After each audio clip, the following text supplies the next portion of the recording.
ভোরবেলার সূর্য উদয়ের সময় পরিবেশে মৃদু সূর্যালোক ছড়িয়ে পড়ল। ট্রেনের জানালা দিয়ে সূর্যের আগুনরঙা আলো পদ্মজার মুখশ্রী ছুঁয়ে দিল। ফজরের নামাজ পড়ে ট্রেনে উঠেছে তারা। গন্তব্য আনন্দপুর। পদ্মজার মেট্রিক শেষ হলো আজ 3 দিন। হেমলতার কাঁধে মাথা রেখে চোখ বুজল পদ্মজা। পুরো 1.5 মাস পর পূর্ণা, প্রেমা, প্রান্তর দেখা পাবে। খুশিতে আত্মহারা সে। মাঝে একটু জিরিয়ে ফের চলছে ট্রেন। হেমলতা জানালার বাইরে তাকিয়ে আকাশ দেখছেন। কারণে অকারণে তিনি এখন আকাশের দিকে তাকিয়ে থাকেন। শুষ্ক চক্ষুদয় যখন তখন সজল হয়ে ওঠে, কিছুতেই বারণ মানে না।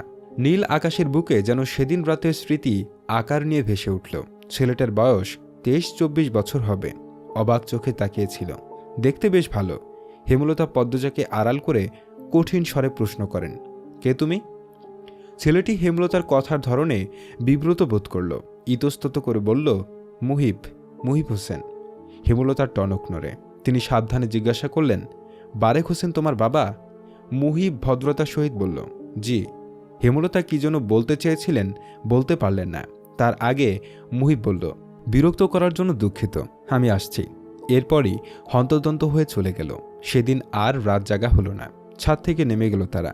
গোপন বৈঠকে একবার বাধা পড়লে আর মন সায় না আলোচনা চালিয়ে যেতে। অনুভূতিগুলো ভোতা হয়ে যায়। এর পরদিন জানা গেল মুহিব তার পিতার সাথে রাগ করে ঢাকা ছেড়ে চাচার বাড়ি উঠেছে। এখানকার ছেলে মেয়েদের ক্ষমতা খুব।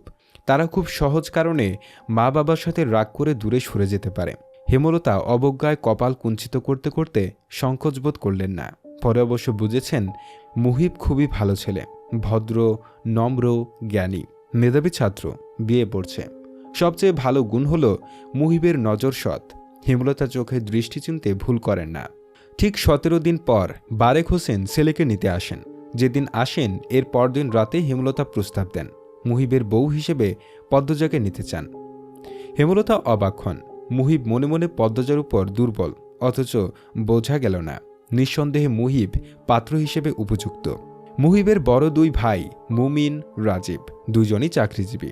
মুমিন বিয়ে করে বউকে ডাক্তারি পড়াচ্ছে। সমর্থনে আছে পুরো পরিবার। অতএব বোঝা গেল পরিবারের প্রতিটি মানুষের মস্তিষ্ক, ভাবনা উচ্চমানের। বারেক হোসেন বিয়ের প্রস্তাবের সাথে এটিও বলছেন, আমার মেয়ে নেই, ছেলের বউরাই আমার মেয়ে।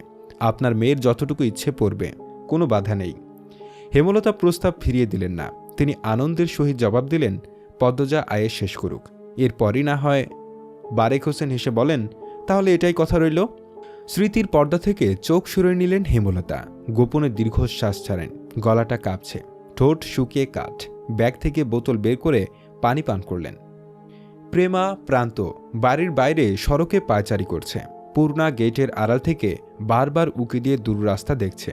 মোর্শেদ হেমলতা আর পদ্মজাকে আনতে গঞ্জে সেই কখন গেল, এখনও আসছে না। পুরো 1.5 মাস পর মা বোনের সাক্ষাৎ পাবে তারা। হৃৎপিণ্ড দ্রুত গতিতে চলছে। মিনিট 5 পর কাঁচা সড়কের মোড়ে মোর্শেদের পাশে কালো বোরখা পরা 2 মানুষকে দেখতে পেল তারা। পূর্ণা লাজ লজ্জা ভুলে আগে আগে ছুটে গেল। পিছনে প্রান্ত এবং প্রেমা। ছুটে এসে মা বোনকে একসাথে জড়িয়ে ধরে প্রবল কণ্ঠে কেঁদে উঠল পূর্ণা। হেমলতা পূর্ণাকে ধমক দিতে গিয়েও থেমে গেলেন। মাঝে মাঝে একটু বাড়াবাড়ি করা দোষের নয়।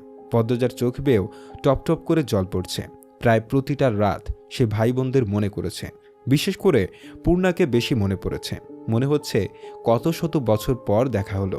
আর পূর্ণা বাড়ির আনাচে কানাচে পদ্মজার শূন্যতা অনুভব করেছে।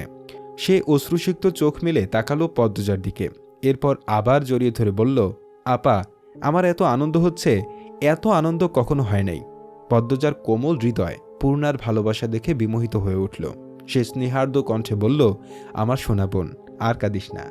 পূর্ণার চোখের জল দ্রুত মুছল। প্রফুল্ল চিত্রে বলল, আপা, আমি তোমার পছন্দের চিংড়ি মাছ দিয়ে লতা রেঁধেছি। পদ্মজা অবাক চোখে তাকালো। হেমলতা প্রশান্তিদায়ক সুখ অনুভব করলেন। এক বোনের প্রতি আরেক বোনের নিঃস্বার্থ ভালোবাসা। পদ্মজা বাকহারা হয়ে পূর্ণার 2 গালে চুমু দিল। মোর্শেদ দৃশ্যটি মুগ্ধ হয়ে দেখেন। এরপর তারা দেন, দেহ মায়াডির কারবার, মানুষ আইতেছে আর হেরা রাস্তায় কান্দাকাটি লাগাইছে, হাট সবাই হাট। খাওয়া দাওয়া শেষ করে 4 ভাই বোন ঘাটে গিয়ে বসল। 1.5 মাসে কি কি হলো না হলো সব পূর্ণা বলছে। প্রেমা পূর্ণার নামে বিচার দিল, প্রান্ত প্রেমার নামে বিচার দিল।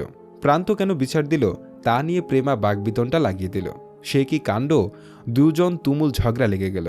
এরপর দুজনই বিচার নিয়ে গেল হেমলতার কাছে। তখন পদ্মজা শুষ্ক কণ্ঠে পূর্ণাকে বলল, জানিস পূর্ণা, আম্মা আমার বিয়ে ঠিক করেছে। পূর্ণা ভীষণ চমকালো। চমকিত কণ্ঠে জিজ্ঞাসা করল, কবে, কার সাথে? যে বাড়িতে ছিলাম ওই বাড়ির ছেলের সাথে বিয়ে পড়ছে, আর আমার আয়ে শেষ হলে বিয়ের তারিখ পড়বে। আপা, আমার বিশ্বাস হচ্ছে না। আম্মার না ইচ্ছে তোমাকে অনেক পড়াবে, তোমার চাকরি হবে। পদ্মজা চুপ থাকলো ক্ষণকাল।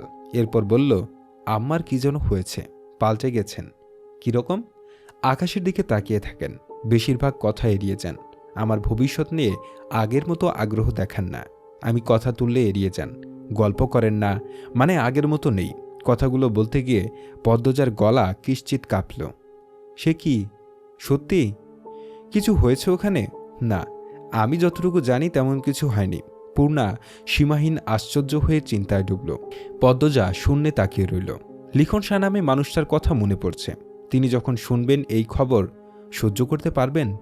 সত্যি ভালোবেসে থাকলে সহ্য করতে কষ্ট হবে নিশ্চয়ই। পূর্ণা দ্বিধা ভরে প্রশ্ন করল, আফা, লিখন ভাইয়ের কি হবে? পদ্মজা ক্লান্ত ভঙ্গিতে তাকালো, বলল, আমি তাকে বলেই দিয়েছি, আম্মা যা বলবেন তাই হবে। পূর্ণা বড্ড মন খারাপ হয়ে গেল। তার আপার মতো সুন্দরীকে শুধুমাত্র লিখন শাহের পাশেই মানায়। কত স্বপ্ন দেখল সে লিখন শাহ এবং পদ্মজাকে নিয়ে, সব স্বপ্নে গুড়ের বালি। সে কাতর কণ্ঠে বলল, লিখন ভাইয়ের সাথে তোর বিয়ে না হলে আমি কষ্ট পাব খুব। আমি তো আম্মার কথার বাইরে যেতে পারবো না। পূর্ণা গলার স্বর খাদে এনে বলল, যদি লিখন ভাই রাজি করাতে পারে? পদ্মজা অবিশ্বাস্য দৃষ্টি নিয়ে তাকালো। সেই দৃষ্টি যেন ইঙ্গিত দিচ্ছে এ হওয়ার নয়। পূর্ণা কপাল কুঁচকে ফেলল, বিরক্তিতে বলে উঠল, ধ্যাত। বাতাসটা গরম গরম ঠেকছে, ক্রমশ মাথা ব্যথা বেড়ে চলেছে। এত এত গাছগাছালি চারিদিকে, তবুও এতটুকু শীতলতা নেই পরিবেশে। হেমলতা আলমারির কাপড় গুছিয়ে বিছানার দিকে তাকালেন। মোর্শেদ এই রোদ ফাটা দুপুরে কখন থেকে ঝিম মেরে বিছানায় বসে আছে, মুখখানা বিমর্ষ, চিন্তিত। হেমলতা প্রশ্ন ছুড়লেন, কোনো সমস্যা? মোর্শেদ তাকিয়ে আবার চোখ সরিয়ে নিলেন। হেমলতা তাকিয়ে রইলেন জবাবের আশায়। ক্ষণকাল সময় নিয়ে মোর্শেদ বললেন, বাসন্তী এই বাড়িতে আইতে চায় থাকবার জন্যে। হেমলতার চোখ দুটি ক্রোধে জ্বলে ওঠে, আবার নিভে গেল। নির্বিকার কণ্ঠে বললেন, তোমার ইচ্ছে হলে নিয়ে এসো, বাড়ি তো তোমার। মোর্শেদ চকিত চোখে তাকান। তিনি ভেবেছিলেন হেমলতা রাগারাগি করবেন। মোর্শেদের চোখ দুটির দৃষ্টি তীক্ষ্ণ রূপ নিল। কিরমির করে হেমলতাকে বলেন, আমি তারে চাই না। হেমলতা ঠাট্টা করে হাসলেন, বললেন, ২০ বছর সংসার করে এখন তাকে চাও না? আমি হলে মামলা ঠুকতাম। মোর্শেদ আহত মন নিয়ে তাকিয়ে রইলেন অনেকক্ষণ। চোখ দুটিতে অসহায়ত্ব স্পষ্ট। হেমলতা নিজেকে নিয়ন্ত্রণে এনে সরে পড়েন। মোর্শেদ তখন কপট রাগ নিয়ে নিজে নিজে আওড়ান, আমারে ডর দেহায়, মাগিডারে খুন করতে পারলে জীবনে শান্তি পাইতাম। হেমলতা ঘাড় ঘুরিয়ে তাকান, মোর্শেদকে পরখ করে নেন। রাগে ছটফট করছে মোর্শেদ। বাসন্তীর প্রতি তার এত রাগ কেন? তিনি দুপা এগিয়ে আসেন, বললেন, ভালোবাসার মানুষকে এভাবে গালি দিয়ে ভালোবাসা শব্দটির সম্মান খুইয়ে দিও না। আমি তারে কোনো কালেও ভালোবাসি নাই, বাসলে তোমারে বাসছি। হেমলতা ভীষণ অবাক হয়ে চোখ তুলে তাকান। ভোতা অনুভূতিগুলো মুহূর্তে নাড়াচাড়া দিয়ে উঠল। মোর্শেদ অপ্রস্তুত হয়ে পড়েন, দৃষ্টি অস্থির। বিছানা থেকে নেমে গটগট করে পায়ে বেরিয়ে যান। হেমলতা মোর্শেদের যাওয়ার পানে তাকিয়ে থাকেন, ঝাপসা চোখ মেলে। এই মানুষটার থেকে এই একটি শব্দ শোনার জন্য একসময় কত পাগলামি করেছেন তিনি, কত কেঁদেছেন, আকুতি মিনতি করেছেন। সত্য হোক কিংবা মিথ্যে, হেমলতার ভীষণ আনন্দ হচ্ছে। বয়সটা কম হলে আজ তিনি অনেক পাগলামি করতেন, অনেক। পূর্ণার ভীষণ জ্বর, তাই পূর্ণাকে নানা বাড়ি রেখেই পদ্মজা বাড়ি ফিরল। সাথে এলো হিমেল, প্রান্ত, প্রেমা। বাড়ি জুড়ে ছোটাছুটি করে লাউ, শিম, লতা, পুঁই শাক বন্দোবস্ত করল। হিমেল বাজার থেকে মাছ এনে দিল। বাড়িতে শুটকে ছিল। আজ হেমলতা আর মোর্শেদ ফিরবে, তাই এত আয়োজন। 2 দিন আগে ঢাকা গেলেন তারা। হেমলতার বড় বোন হানির মেজো মেয়ের বিয়ের কথাবার্তা চলছে। হানি বলেছেন হেমলতা না গেলে তিনি বিয়ের তারিখ ফেলবেন না, তাই বাধ্য হয়ে হেমলতা গিয়েছেন। তবে পদ্মজার খটকা লাগছে শুরু থেকে। তার মা তাকে রেখে পাশের এলাকায় যেতেও আপত্তি করেন। আর আজ 2 দিন ধরে তিনি মাইলের পর মাইল দূরে পদ্মজাকে ছাড়া রয়েছেন। এইসব এখন ভাবার সময় নয়। পদ্মজা যত্ন করে কয়েক পদের রান্নার প্রস্তুতি নিল। সকাল থেকে সূর্যের দেখা নেই। পরিবেশ ঠান্ডা, স্তব্ধ, এ যেন ঝড়ের পূর্বাভাস। প্রান্ত, প্রেমা উঠান জুড়ে মার্বেল খেলছে। হিমেল শুধু দেখছে, মাঝে মাঝে প্রবল কণ্ঠে হাসছে।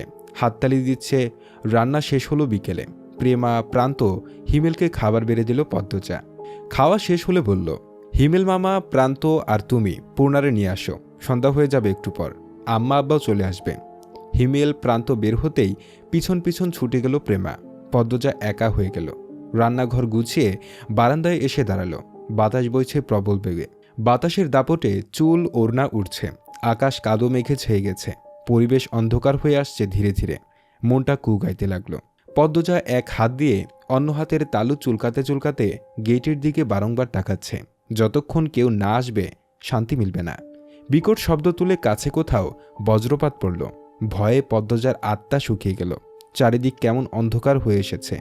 ঘোমটা টেনে বাড়ি থেকে বের হওয়ার সিদ্ধান্ত নিতেই আকাশ ভেঙে বৃষ্টি নামল। বিকট বজ্রপাত, দমকা হাওয়া, বড় বড় ফোঁটার বৃষ্টি, সব মিলিয়ে প্রলয়ঙ্করী ঝড় বইছে যেন। লাহারি ঘরের মাথার উপরে থাকা তাল গাছ অবাধ্য বাতাসের তেজে একবার ডানে আরেকবার বামে ঝুঁকে পড়েছে। পদ্মজার গায়ের পশম দাঁড়িয়ে গেল ভয়ে। ছুটে গেল নিজের রুমে।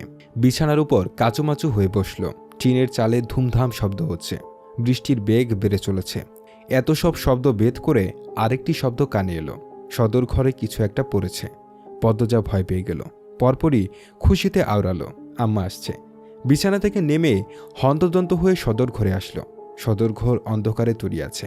জানালা দিয়ে আসা ঈষৎ আলোয় পদ্মজা টের পেল একজন পুরুষের অবয়ব। সাথে সাথে সর্বাঙ্গ অসাড় হয়ে পড়ল। পা দুটি স্তব্ধ হয়ে গেল। পদ্মজা কাপা কণ্ঠে বলল, কে আপনি? খালি বাড়িতে কেন ঢুকেছেন? কোনো জবাব আসলো না। পদ্মজা অনুরোধ করে ভেজা কণ্ঠে বলল, বলুন না, কে আপনি? একটি ম্যাচের কাঠি জ্বলে উঠল। সেই আলোয় দুটি গভীর কালো চোখ বিভ্রম নিয়ে তাকিয়ে রইল পদ্মজার দিকে। শীতল স্পষ্ট কণ্ঠে চোখের মালিক বলল, আমি হাওলাদার। পদ্মজা পুরুষালী কণ্ঠটি শুনে আরও ভরকে গেল। রগে রগে বরফের ন্যায় ঠান্ডা সূক্ষ্ম কিছু একটা দৌড়ে গেল। এক হাত দরজায় রেখে পদ্মজা আকুতি করে বলল, আপনি চলে যান, কেন এসেছেন? উত্তরের আশায় না থেকে পদ্মজা দৌড়ে নিজের রুমে চলে গেল। রুমে ঢুকেই দরজা লাগিয়ে দিল। মস্তিষ্ক শূন্য হয়ে পড়েছে, কাজ করছে না। লোকটা যদি সম্মানে আঘাত করে বা গ্রামের মানুষ যদি দেখে পেলে খালি বাড়িতে অচেনা পুরুষের সাথে কেলেঙ্কারি হয়ে যাবে, সে আর ভাবতে পারছে না। দরজায় করাঘাত শুনে পদ্মজার রুমের সব আসবাবপত্র ঠেলে ঠুলে দরজার কাছে নিয়ে আসলো। এরপর মাটিতে বসে হাউমাউ করে কাঁদতে লাগলো। দু হাত মাথায় রেখে আর্তনাদ করে ডাকল, আম্মা, কই তুমি? আমি খুব একা আম্মা, আম্মা।